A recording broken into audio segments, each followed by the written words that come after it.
মেঘনাঘাটে ৭১৮ megawatt ক্ষমতাসম্পন্ন একটি power plant যেটি বিদেশি বিনিয়োগে প্রতিষ্ঠিত। সেই পাওয়ার প্ল্যান্টের মূল প্ল্যান্টের বাইরে তাদের যে ক্যান্টিন আছে, দুপুরে খাবার গ্রহণের সময় সেই ক্যান্টিনের কিচেনে একটি বিকট শব্দ হয়, তারপরে এখানে ওনারা আহত হয়। এর কারণ এর বাইরে আর কেউ বলতে পারছেন না। আমরা যেটুক জেনেছি, আজকে দুপুর 12:30টার দিকে মেঘনাঘাট ইলেকট্রিসিটি প্ল্যান্টের কর্মরত ইঞ্জিনিয়ার এবং অন্যান্য কর্মকর্তাবৃন্দ ওনারা লাঞ্চের জন্য পার্শ্ববর্তী রেস্টুরেন্টে গিয়েছেন, নিজস্ব ক্যান্টিন। হঠাৎ করে কিচেনের ভিতর থেকে একটা বিকট শব্দ হয়ে আগুন ধরেছে। এইটুক পর্যন্ত জানা গেছে। কিভাবে আগুনটা জ্বলেছে, সিলিন্ডার ব্লাস্ট হয়েছে না অন্য কিছু হয়েছে, ওনারা কেউ বলতে পারেনি। এটা এখনো বোধহয় আমরা জানি না। ক্যান্টিনের ভিতরে ওখান থেকে 12 জন রোগী এখানে এসেছেন।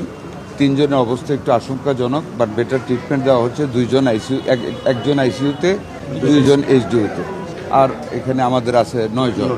9 জনের মধ্যে 3 জন খুবই মাইনর, আর 6 জন একটু বেশি আগুনে পোড়া। আল্লাহর রহমতে ট্রিটমেন্ট দেওয়া হচ্ছে।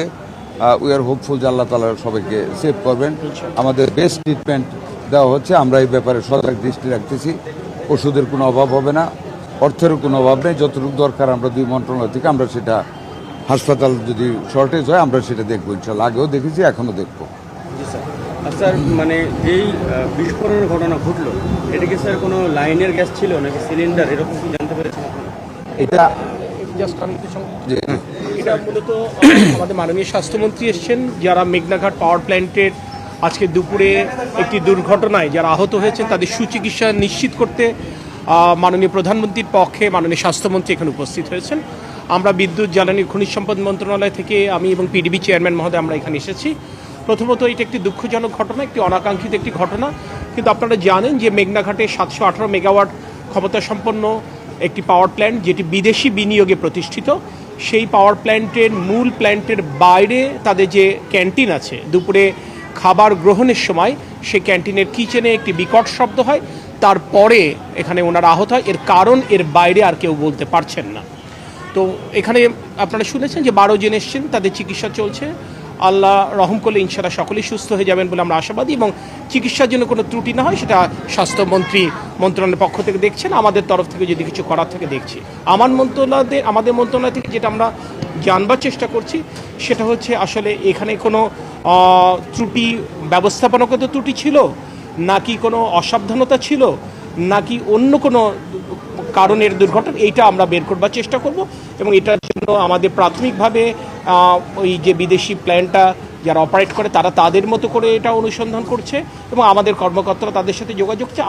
আগামীকাল ভোরে একটা উচ্চ ক্ষমতা সম্পন্ন একটি টিম সরেজমিনে এটা পরিদর্শন করবে, এবং আমরা অলরেডি ফায়ার ব্রিগেডের সাথে আমরা যোগাযোগ করেছি। ফায়ার ব্রিগেডও তাদের প্রাথমিক কাজ শুরু করেছে। যদি ব্যবস্থাপনাগত ত্রুটি থাকে আমরা সেটা আগামীতে শুধরাবার চেষ্টা করব।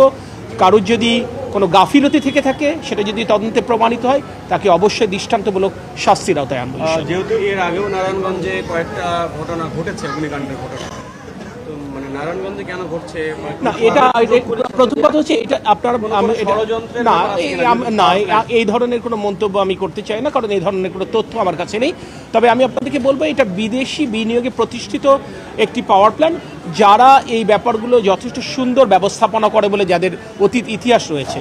এবং এটা যে কারণে পাওয়ার প্ল্যান্টের বাইরে একটা ক্যান্টিন এটা কেন ঘটলো, ক্যান্টিন তারা অপারেট করছিল নাকি থার্ড পার্টি অপারেট করছিল, সেগুলো আমাদেরকে খুঁজে দেখতে হবে। এটা খুঁজে জেনে বলতে পারবো। লাইনের গ্যাস কি না ইয়ার গ্যাস ওটাও জানা যায় না, সবই আপনাদেরকে জানাবো। এটা কোনো আপনার নিজেটা বললাম যে এটা ক্যান্টিন। আমাদের মাননীয় প্রধানমন্ত্রী এই ব্যাপারে অত্যন্ত সজাগ আছেন। উনি তীক্ষ্ণ দৃষ্টি রাখতেছেন রোগীদের উপরে, যাতে বেস্ট ট্রিটমেন্ট হয়। এবং আল্লাহর রহমতে মাননীয় প্রধানমন্ত্রীর পক্ষে আমরা যথাযথ পদক্ষেপ নেব বেস্ট ট্রিটমেন্ট রোগীদেরকে দেওয়ার জন্য। কিভাবে আগুনটা লেগেছে এই তথ্য আমাদের কাছে এখন কিছুই নেই। রোগীদের কাছে আমরা যারা সুস্থ আছে জেনেছি একটা বিকট শব্দ হয়েছে, এটুকু